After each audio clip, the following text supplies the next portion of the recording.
Salutations et bienvenue sur notre canal Inspiration. Nous allons commencer par citer notre verset de motivation. Vous connaîtrez la vérité et la vérité vous affranchira. Dans la recherche de la vérité, le Saint-Esprit nous a conduits vers ce passage de Matthieu chapitre 1er, verset 1 à 17, qui va faire objet de notre méditation aujourd'hui. Lisons ensemble ce passage. Généalogie de Jésus-Christ, fils de David, fils d'Abraham. Abraham engendra Isaac. Isaac engendra Jacob. Jacob engendra Juda et ses frères. Juda engendra de Tamar, Pharès et Zara. Pharès engendra Esrom.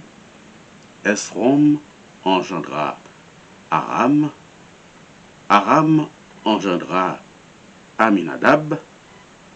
Aminadab engendra Naasson. Naasson engendra Salmon. Salmon engendra Boaz. Boaz engendra Obed de Ruth. Obed engendra Isaïe.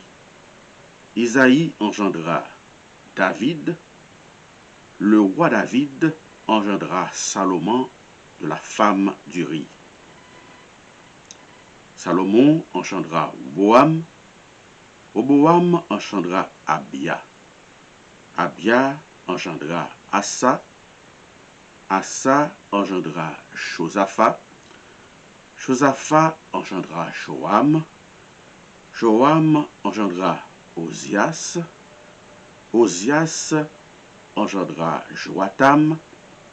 Joatam engendra Akaz. Akaz engendra Ézéchias. Ézéchias engendra Manassé. Manassé engendra Amon. Amon engendra Josias. Josias engendra Jéconias et ses frères au temps de la déportation à Babylone. Après la déportation à Babylone, Jéconias engendra Salatiel. Salatiel engendra Zorobabel. Zorobabel engendra Abiud. Abiud engendra Eliakim. Eliakim engendra Azor.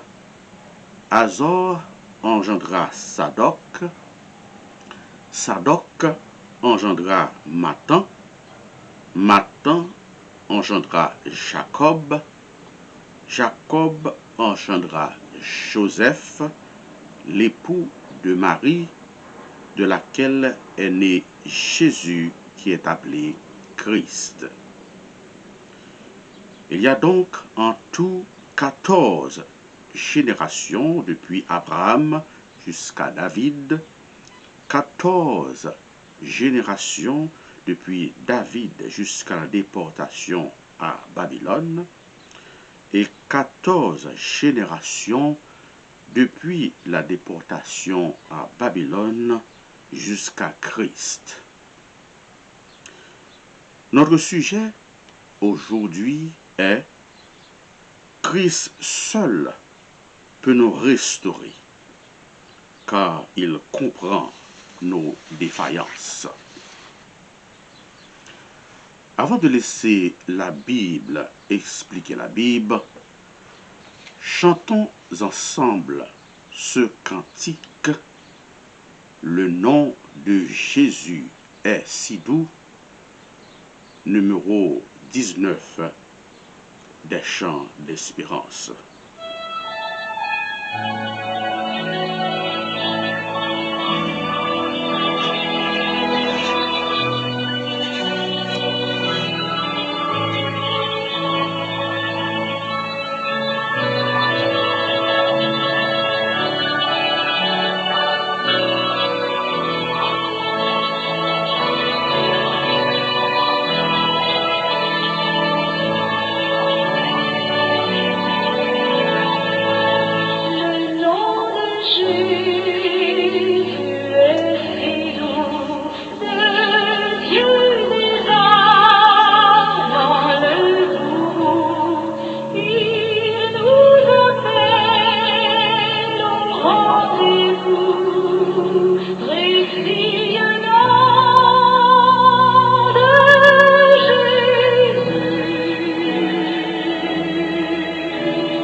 Qui était Matthieu? Publicain au service de Rome. C'était qui un publicain? Dans l'Empire romain, c'était un personnage préposé à la perception des impôts et des droits de passage sur les marchandises que l'on transportait d'un territoire à un autre. Ainsi donc, Matthieu, juif de nationalité, était employé par les exploiteurs et les oppresseurs du peuple juif. D'autant plus, Matthieu savait ce qui rongeait les Juifs. Il savait qu'ils mangeaient leurs nerfs à chaque fois qu'ils lui voient passer pour se rendre à son bureau. Certains lui lançaient même des pierres quand il traversait leur quartier. Car bien que juif, parce qu'il supportait le système exploitatif et s'enrichissait de leur misère, il était haï. Matthieu, en plus, connaissait bien leur mentalité et savait quand tout était pris d'eux pour se compenser de leur perte. Il évoquait toujours des noms de leurs descendants pour se faire remarquer, pour se sentir fier. Il revendiquait la descendance d'un tel et un tel. C'était toujours fierté pour un juif de se tenir en public et réciter sa généalogie à haute voix, de la première à la 14e génération, pour se faire respecter. Parfois mendiant, parfois indigent, parfois aveugle, mais quelqu'un quand même, car il pouvait prouver qu'il était lui aussi un des fils d'Abraham. Nombreux sont les personnages cités dans ce passage. Matthieu nous présente 41 personnages, parmi lesquels nous trouvons 37 hommes et seulement 4 femmes. Ces hommes, d'Abraham à Joseph, étaient des hommes très connus de tous les Juifs. Des hommes prônés, promotés et vantés par les Juifs, depuis l'Ancien Testament jusqu'à nos jours. Qui étaient ces hommes? Bien sûr, nous n'allons pas vous parler de chacun d'eux en particulier. Mais d'après la Bible, nous savons qu'ils étaient des chefs de famille, des chefs de clan et des rois. provenant de la tribu de Juda. Car Matthieu veut nous présenter Jésus comme roi.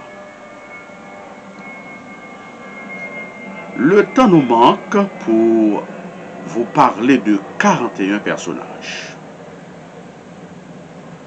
Aujourd'hui, nous allons concentrer sur seulement 6 de ces hommes pour vous montrer avec l'aide du Saint-Esprit comment Dieu leur avait formé et élevé en dignité malgré leurs imperfections, malgré leurs défaillances.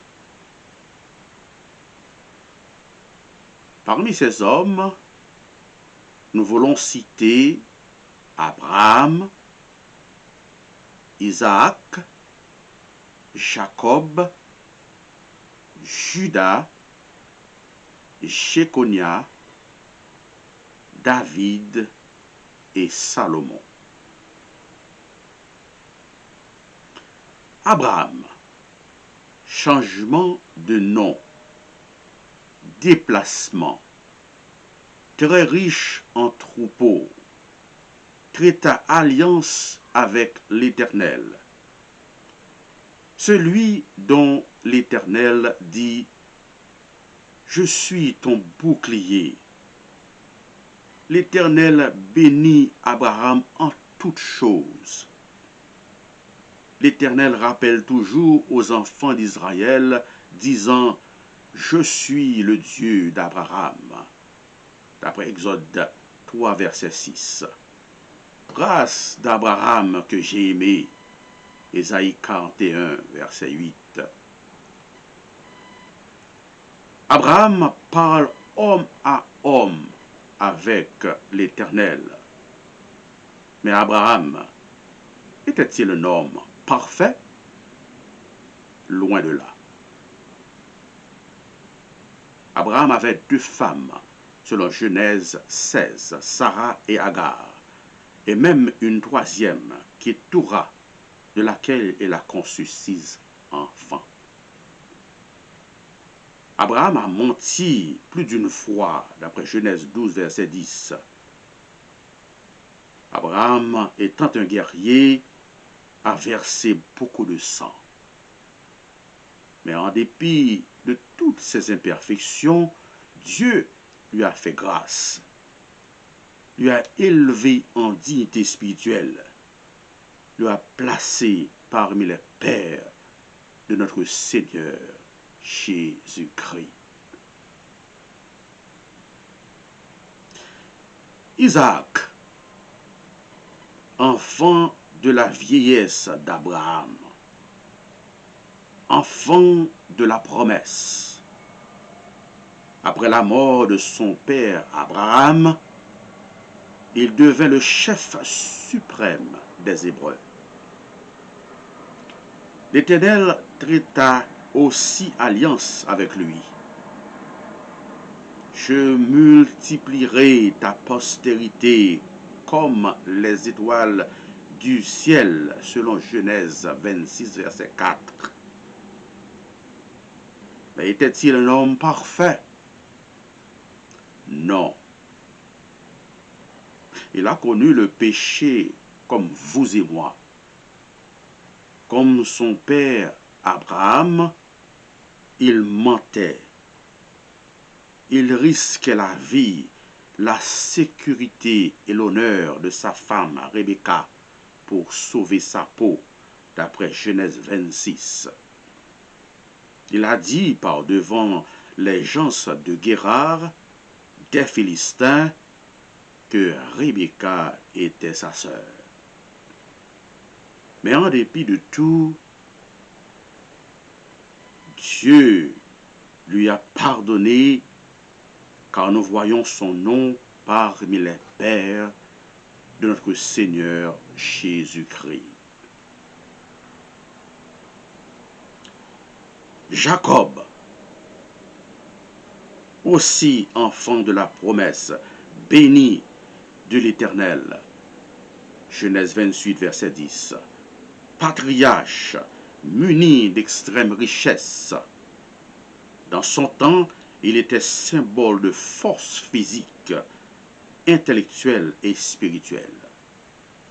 Il lutta avec l'ange de l'Éternel. Il était symbole de force physique, intellectuelle et spirituelle. Il lutta avec l'ange de l'Éternel.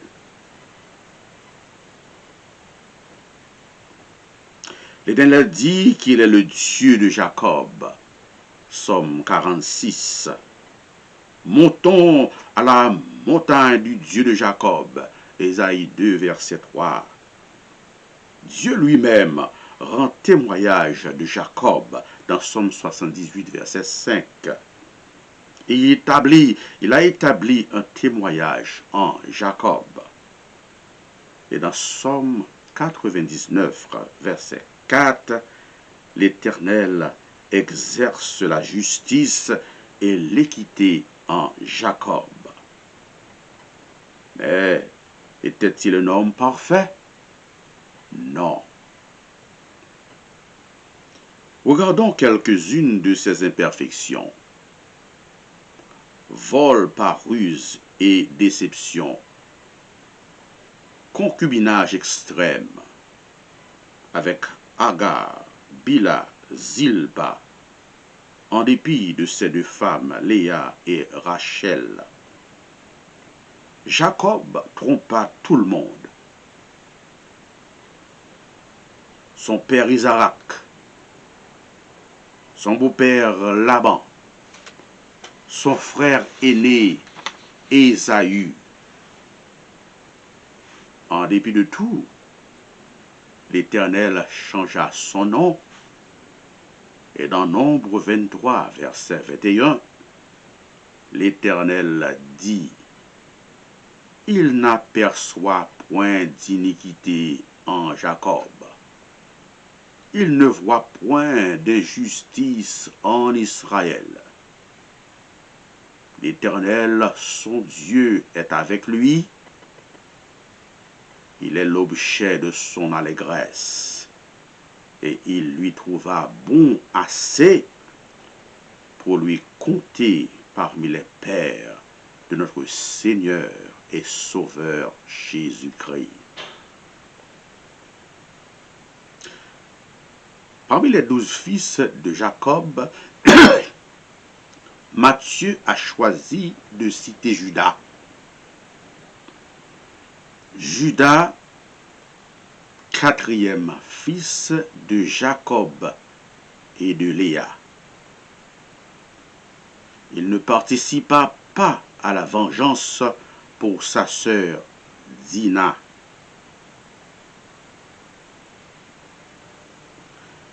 Il ne participa pas à la vengeance pour sa sœur Dina avec ses frères Lévi et Siméon. Il n'avait pas de préjugés en lui, nous dit la Bible. Il sauva son frère Joseph en encourageant ses frères de lui jeter dans un puits au lieu de le tuer. En Égypte, il advoquait pour son petit frère Benjamin, songeant à l'angoisse que cela apporterait à son père, en souffrant lui-même. Jacob, en mourant, donna la bénédiction de droit d'aînesse et royale à Judas. Mais était-il parfait? Non. Judas, parmi autres choses, prostituait avec sa propre belle-fille Tamar pour de l'argent et lui rendait enceinte. Mais en dépit de tout, Dieu lui a trouvé bon assez pour semer en lui le grain messianique et ainsi devint un des pères de notre Sauveur Jésus-Christ. David. La Bible, dans 1 et 2 Samuel, Parmi les 8 fils d'Isaïe, l'Éternel choisit David. Il échappait aux rages de Saül. D'après 1 Chronique 18, verset 16, l'Éternel protégeait David partout où il allait. Dès sa jeunesse, il gagnait de grandes victoires. Protecteur de l'arche de l'Éternel, unissait les 2 royaumes, rassemblait les 12 tribus éparpillées, et c'est lui qui ordonna de bâtir le temple de l'Éternel. David, poète, compositeur, psalmiste, musicien, roi, prophète et protecteur du peuple de Dieu. L'Éternel rend témoignage pour David. C'est par David, mon serviteur, que je délivrerai mon peuple. Nathan va dire à mon serviteur David, voici ce que j'ai juré à mon serviteur David. Je protégerai cette ville à cause de mon serviteur David. J'établirai sur mes brebis un seul pasteur, David, mon serviteur. Ézéchiel 34, verset 23. J'ai trouvé en David un homme selon mon cœur. Mais était-il parfait? Non. Il était guerrier, exécuteur, meurtrier, adultère, abuseur de pouvoir. Il désobéissait l'Éternel plus d'une fois en faisant le dénombrement. Mais en dépit de tout, Dieu lui a compté parmi les pères de notre Seigneur et Sauveur Jésus-Christ. Salomon, fils de David, le roi le plus riche que le monde ait connu. Il a bâti le temple de l'Éternel. Il était l'homme le plus sage de son temps. On parle de ses jugements jusqu'à nos jours. Mais était-il parfait? Loin de là. David lui a conçu de la femme d'Uri, Bathsheba. Il avait plus de 1000 femmes et concubines. Un vieillard infidèle à la loi divine, responsable de la division du royaume d'Israël, un idolâtre et un traître. Mais en dépit de tout, Dieu lui a trouvé bon assez pour lui compter parmi les pères de notre Seigneur et Sauveur Jésus-Christ. Jéconia, déportation à Babylone. L'Éternel était fâché contre Jéconia, lui a rendu esclave et prononçait sentence sur lui d'après Jérémie 22, verset 24. Jéconia, un vase brisé et méprisé, un objet auquel on n'attache aucun prix. Mais en dépit de tout, Jéconia a fait quelque chose de bon pour que l'Éternel s'est repenti de son sort et lui a élevé, soutenu et restauré. Dieu lui a fait grâce et lui a compté parmi les pères de notre Seigneur et Sauveur Jésus-Christ. Voilà donc, chers frères et sœurs, ce que notre Dieu a fait. Il a choisi des gens imparfaits de toute classe, des gens ordinaires comme vous et moi, des anciens adultères, fornicateurs, prostituées, voleurs, menteurs, meurtriers, sorciers, trompeurs, prisonniers, serviteurs et des ivrognes, pour en faire une nation sainte, une race acquise et un sacerdoce royal, pouvant camper parmi ceux-là qui s'appellent chrétiens, sauvés par grâce. Ils étaient des hommes comme nous, que Dieu a pardonnés et élevés en dignité spirituelle. Tout simplement parce qu'ils étaient obéissants à la parole de Dieu. Ils savaient se repentir après avoir péché.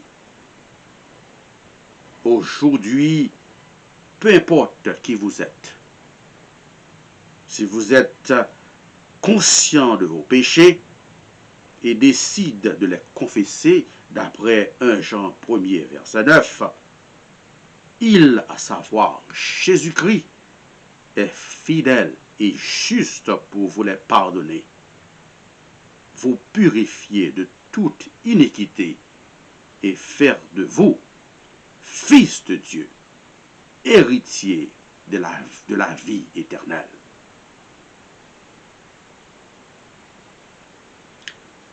Après avoir écouté cette méditation, n'aimeriez-vous pas aujourd'hui même accepter Jésus-Christ pour votre sauveur personnel? Si oui, répétez après moi. Seigneur Jésus, je reconnais que je suis un pécheur et je demande ton pardon. Je crois que tu es mort pour mes péchés et que tu es ressuscité. Je me détourne de mes péchés et je t'invite à entrer dans mon cœur et ma vie. Je désire te faire confiance et te suivre en tant que mon Seigneur et Sauveur.